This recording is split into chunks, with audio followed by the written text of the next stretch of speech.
আমরা মন খারাপ ছেড়ে ফেলে একটা বড় করে হাততালি দিই। এসএসএফ প্রত্যেক বছরের একটা অনুষ্ঠান থাকে, তো এবারে স্পেশাল গেস্ট কে কে আসছে যদি বলেন।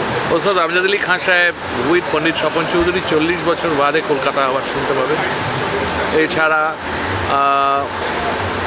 আজকে আছে পণ্ডিত ভীমসেন যোশী ছেলে এবং নাতি শ্রীনিবাস যোশী এবং বিরাজ যোশী, কলকাতায় এদের শোনেনি। তারপরে এখন হচ্ছে যার ধনঞ্জয় হেগড়ে ধারওয়াড় থেকে এসছেন।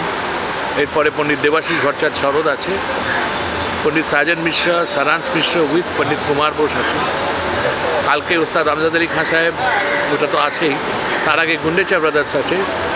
তার আগে ইন্দ্রাণী মুখার্জি আমাদের কলকাতার খুব নাম করেছেন গায়িকা, ওনার গান আছে। পণ্ডিত শিবকুমার শর্মার কনিষ্ঠ ছাত্র বিনয় দেশাই এবং শ্রী ইন্দ্রদীপ ঘোষ, তাদের যুগলবন্দি আছে ভায়োলিন এবং সন্তুরে। তারপরে এরকম ধরনের অনুষ্ঠান আছে, প্রচুর নতুন অনুষ্ঠান আপনারা পাচ্ছেন এবার, এবং অসম্ভব ভালো উৎসাহ উদ্দীপনা দেখিয়ে আমাদের সোল্ড আউট কনসার্ট। তো লোকজন মানে এত উত্তেজনায় আমরা কাঁপছি যে কালকে কি হবে, কালকে আরও ভিড় হবে। তো সেটা একটা খুব ভালো যে এখানে যেমন ব্রায়ান অ্যাডামসের অনুষ্ঠানেও লোকজন ভিড় হয়, আবার ক্লাসিক্যাল প্রোগ্রামে এরকম লোকজন, সেটাই কিন্তু আমাদের বাংলার ব্যাপার, সেটাই কলকাতার আমাদের ঐতিহ্য। এই যে ব্রায়ান অ্যাডামসের কথা যখন এলো তখন বলবো যে ক্লাসিক্যাল কি এখন মানুষ একটু কম শুনছে মনে হয়, নাকি আগের মতোই উন্মাদনা মানুষের মধ্যে এখনো আছে? আমাদের অনুষ্ঠান নিয়ে তো কোনো বক্তব্য হয় না, এবং আমরা যেখানে গান বাজনা করি সেখানে তো প্রচুর লোকজন আসে। হ্যাঁ, কিন্তু একটা জিনিস মনে রাখতে হবে, পপ আর ক্লাসিক্যাল সেই দুটো তো একসঙ্গে মেলালে হবে না। ক্লাসিক্যাল মিউজিক একসময় চেম্বার মিউজিক ছিল, সেখান থেকে এখন 2-3 হাজার, 5 হাজার, 10 হাজার, 20 হাজারের শোনাই। তো তার পরিপ্রেক্ষিত আর পপ মিউজিকের পরিপ্রেক্ষিত এক কখনো হতে পারে না।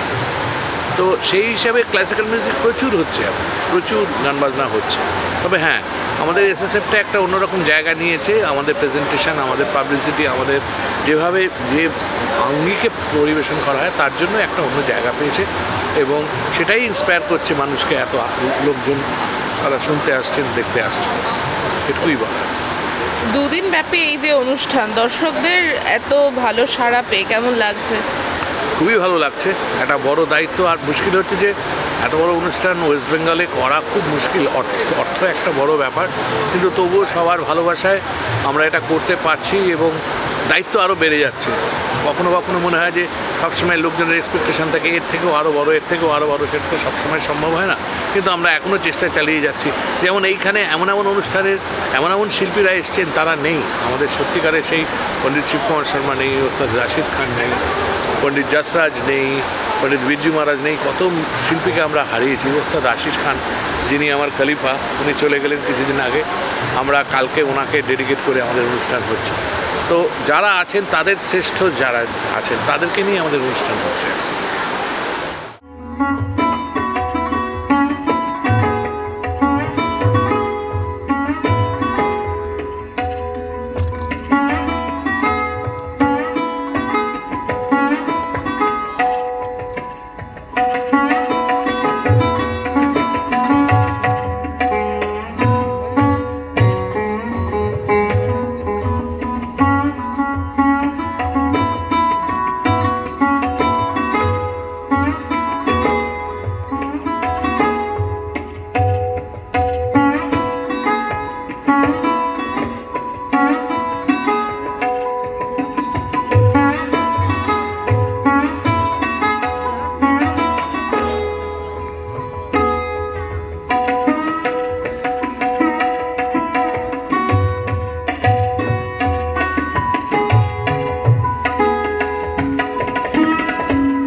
দুদিন ব্যাপী ক্লাসিক্যাল গান, ক্লাসিক্যাল নাচ, এই সমস্ত নিয়ে একটা প্রোগ্রাম, দর্শকদের কাছে এইটা কিভাবে পৌঁছে দেওয়ার আইডিয়াটা এলো আপনাদের কাছে?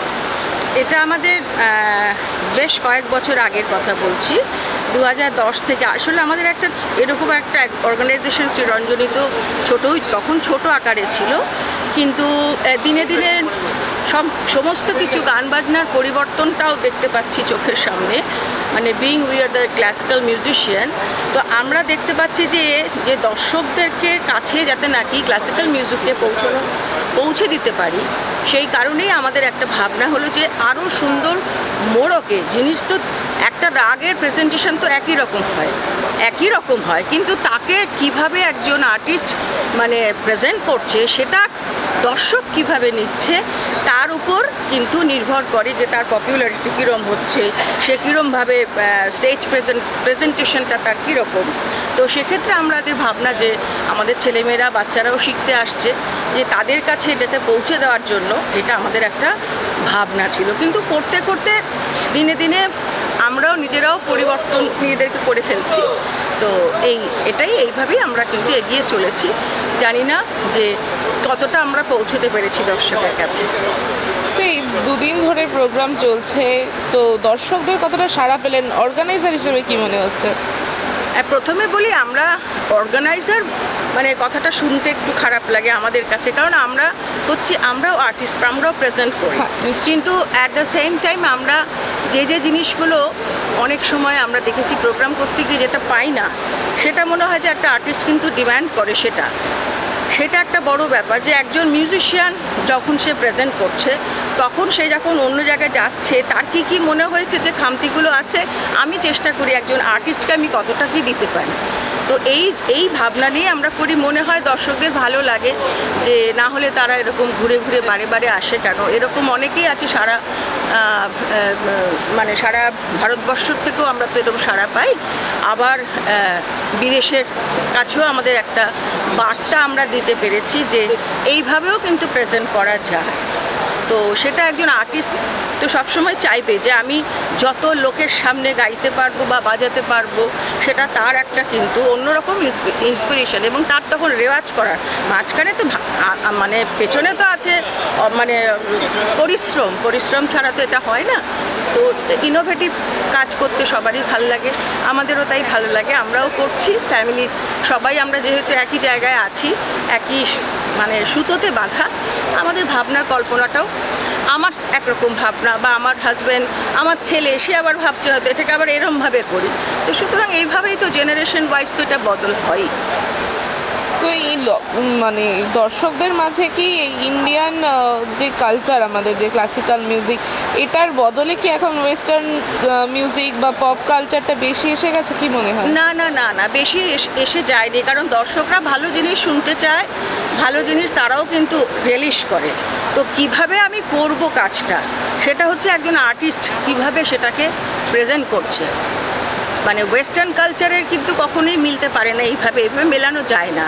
তাদের একটা ধারা আছে, ওয়েস্টার্ন ক্লাসিক্যালেরও একটা ধারা আছে, আবার ইন্ডিয়ান ক্লাসিক্যালেরও একটা ধারা আছে, কিন্তু ওই দুটো ধারার কোনো একটা যোগসূত্র তৈরি করা, এবং সেই যোগসূত্র ওয়াইজ যদি ক্লাসিক্যাল জিনিসটাকে বজায়, আমাদের কাজ হচ্ছে যে সঙ্গীতকে একটা তার মর্যাদাটাকে আমরা যাতে কোনো রকমভাবে নষ্ট না করে ক্লাসিক্যাল মিউজিকের জিনিসটাকে রাখতে পারি, এইভাবেই আমাদের জার্নি। Thank you.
দুদিনব্যাপী সাংস্কৃতিক অনুষ্ঠান, সেটাও শাস্ত্রীয় সঙ্গীত এবং শাস্ত্রীয় নৃত্যে, কেমন লাগছে? 12 বছর ধরে এই অনুষ্ঠানটি করি আমরা, কোনো সময় 2 দিন, কোনো সময় 3 দিন, কোনো সময় 4 দিন। এটা একটি অত্যন্ত গুরুদায়িত্ব পালন করবার ব্যাপার আমাদের জন্য। কারণ অনেকেই বলে যে শাস্ত্রীয় সঙ্গীতের জন্য লোক হয় না, শাস্ত্রীয় সঙ্গীতের তেমন পুল নেই, কিন্তু এই ফেস্টিভ্যালটি বিশ্বাস করুন গত 12 বছর ধরে এত ডিমান্ডেড, এত টিকিটের চাপ থাকে, এভরিডে হাউসফুল। টিকিট বেরোনোর সঙ্গে সঙ্গে আমাদের টিকিট শেষ হয়ে যায়, আমাদের ফোনের পর ফোন, মেসেজের পর মেসেজ আসে যে যদি পাস পাওয়া যায়, কিন্তু সেটা সম্ভব হয় না, বা টিকিট পাওয়া যায়, কারণ সেটা পাওয়া যায় না। এই গুরুদায়িত্বটা পালন যতদিন করতে পারবো, ততদিন মাথা নত করে থাকতে পারবো, যতদিন এভাবে, ততটা আমার মনে হয় যে আমরা সকলেই এনরিচড হব এই ব্যাপারে। বাংলার মাটিতে দেশের বিভিন্ন প্রান্ত থেকে মানুষ এসে অনুষ্ঠান করছেন এই এসএসএফে, তো সেটা কেমন লাগছে একজন বাঙালি হয়ে?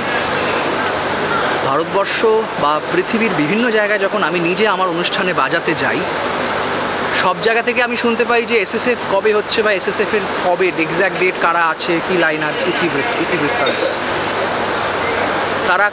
তারা প্রত্যেকেই আসতে চান এসএসএফে, বা তারা আসেন, তারা ইন্ডিয়া ট্যুর বা তাদের কলকাতা ট্যুর প্ল্যান করেন এসএসএফের ডেট অনুযায়ী। সুতরাং এইটা যখন সারা ভারতবর্ষ এবং সারা পৃথিবীর থেকে আমরা শুনতে পাই, আমি লাইভ সামনে গিয়ে, তখন ভীষণ আনন্দ বোধ করি। কারণ এই ফেস্টিভ্যালে শুধু বাংলার নয়, বাংলার পার্শ্ববর্তী নয়, শুধু দেশ নয়, সারা পৃথিবী থেকে লোকজন শুধুমাত্র পারফর্ম করতে আসেন না, শুনতেও আসেন। সুতরাং এটা বাঙালি হয়ে আমি অত্যন্ত গর্ববোধ করি। তো ভারতীয়দের মধ্যে থেকে কি এই ক্লাসিক্যাল গান বা নাচের চর্চাটা উঠে যাচ্ছে, গিয়ে পপ কালচার বেশি আসছে, নাকি এখনও বাঙালি বা ভারতীয়দের মধ্যে সেই শাস্ত্রীয় সঙ্গীত বা নৃত্যটাকে কোথাও ভালো লাগার জায়গা রয়েছে? আমাদের যতই শো হয়, যতগুলোই শো, প্রত্যেক কটা যখন হাউসফুল এরকম সোল্ড আউট 3000, 4000, 5000 লোক সবসময় হচ্ছে, কোথা থেকে বলবো যে এটা উঠে যাচ্ছে? এটা তো বরং আমার মনে হয় যে আরও বেশি করে বাড়ছে। Thank you.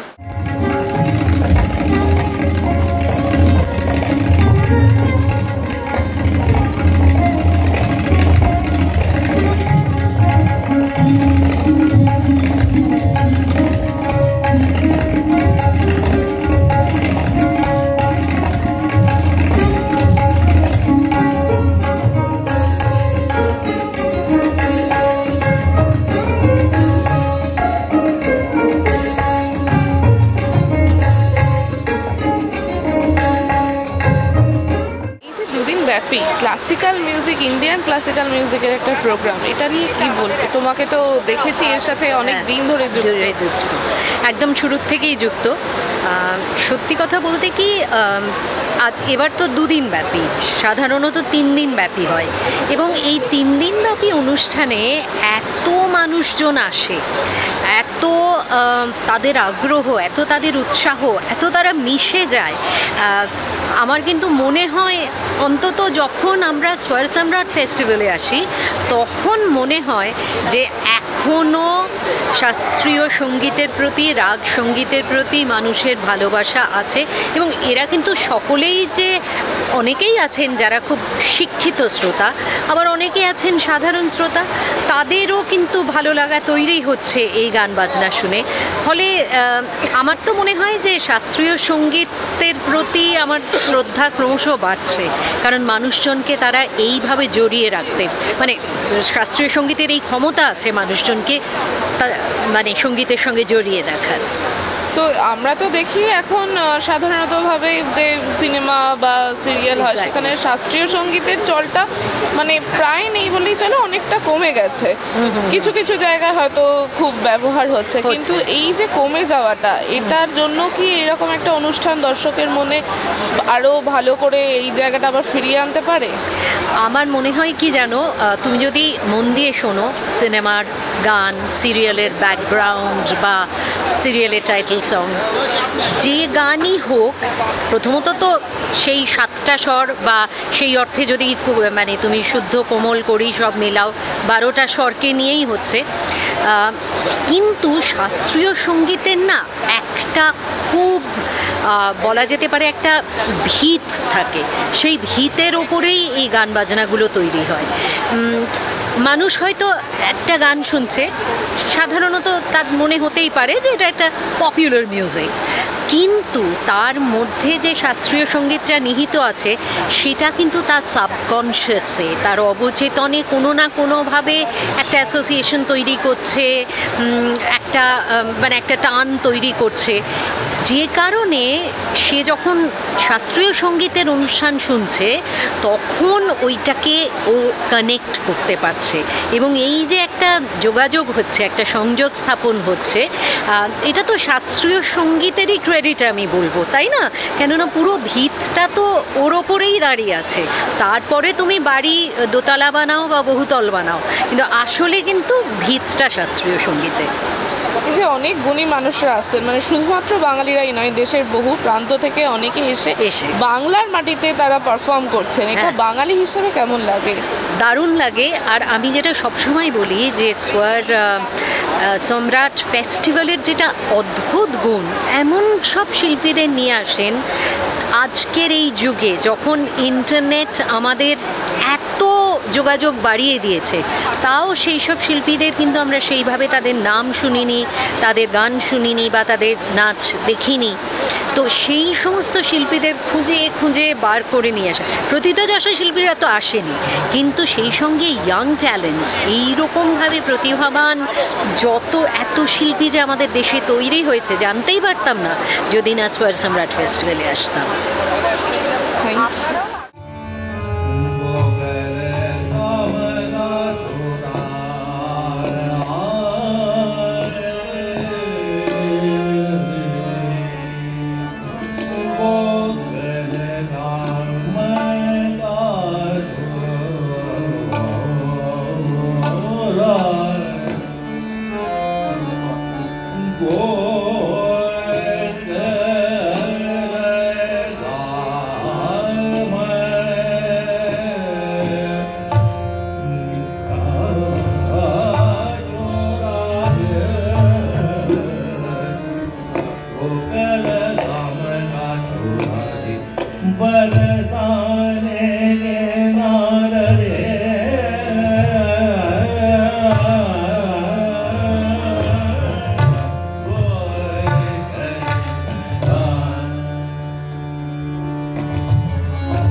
আমার নাম ইমন সরকার, আমি তবলা বাজাবো আজকে। আর স্বর সম্রাট ফেস্টিভ্যাল হচ্ছে, আমি মনে করি, মানে আমার মতো সকল সঙ্গীত শিল্পীরাই মনে করে যে দেশের অন্যতম বিগেস্ট এবং প্রেস্টিজিয়াস একটা মিউজিক ফেস্টিভ্যাল, যেটা আজ 11 বছর ধরে চলে আসছেন। এবং আরও একটা বড় ব্যাপার, ওস্তাদ জাকির হোসেন উনি কিন্তু প্রত্যেকবার এসছেন এবং এবারও আসতেন, একটু শরীর খারাপের জন্য আসতে পারছেন না। তো আজকে দেশের ক্লাসিক ফেস্টিভ্যাল হচ্ছে, নিশ্চয়ই হচ্ছে, কিন্তু এই এত বড় গ্র্যান্ডার করে, যেটা পণ্ডিত তেজেন্দ্রনারায়ণ মজুমদার কাকু এবং কাকিমা আর ইন্দ্রায়ুধ ভাই, এদেরকে তো আমার প্রণাম, এবং ভালো ইন্দ্রায়ুধকে আমার ধন্যবাদ জানাচ্ছি যে এত কিছু ঝক্কি সামলে যে এটা দিনের পর দিন করে আসছে প্রত্যেক বছর। এবং এই স্বর সম্রাটের জন্য না অ্যাকচুয়ালি আমরা ওয়েট করে থাকি, যে এটা একটা এসএসএ ফিভার বলতে পারেন কলকাতায়। এবং গান বাজনা প্রেমী যারা, তারা প্রত্যেকেই এই অনুষ্ঠানে অংশগ্রহণ করে এবং আসে। তো আমি খালি এটাই বলবো, বারবার এই অনুষ্ঠান হোক এবং সকল মানুষ অনুষ্ঠানের স্বাদ গ্রহণ করুন। আচ্ছা, দর্শকদের মধ্যে কি এখন ক্লাসিক্যাল গান এই যে একটা চর্চা ছিল, সেগুলো কি এখন শোনা বা করার অভ্যাস কমে যাচ্ছে? দেখুন, কমে যাচ্ছে একটু বটে, সেটা ঠিক কথাই, কিন্তু এটাও ঠিক যে আমাদের অগ্রজ যারা, আমাদের আগের প্রজন্মের যারা সিনিয়র মোস্ট আর্টিস্ট, তারা এত সুন্দরভাবে দায়িত্বভার গ্রহণ করেছে এবং চারদিকে যেভাবে কর্মকাণ্ড হচ্ছে, তাতে মানুষের মধ্যে কিন্তু আমি আবার দেখতে পাচ্ছি ক্লাসিক্যাল গান বাজনার প্রতি যে আশ্বাস, সেটা কিন্তু আবার ফিরে আসছে। সুতরাং একটা সময় কমে যাচ্ছিল, কিন্তু এটা আমি আবার ফিরে আসতে লক্ষ্য করেছি। সুতরাং কমে যাচ্ছে কথাটা আমি একদম মেনে নেব না। আর এই যে দুদিন ব্যাপী অনুষ্ঠান, দুদিনই কি আপনার প্রোগ্রাম থাকছে? আমার প্রোগ্রাম আজকে আছে। আমি পণ্ডিত শ্রীনিবাস যোশী, যিনি ভারতরত্ন পণ্ডিত ভীমসেন যোশীর পুত্র, এবং তার নাতি বিরাজ যোশী ওর সঙ্গে পারফর্ম করছে। আমাদের সঙ্গে হারমোনিয়ামে থাকছেন গৌরব চ্যাটার্জি।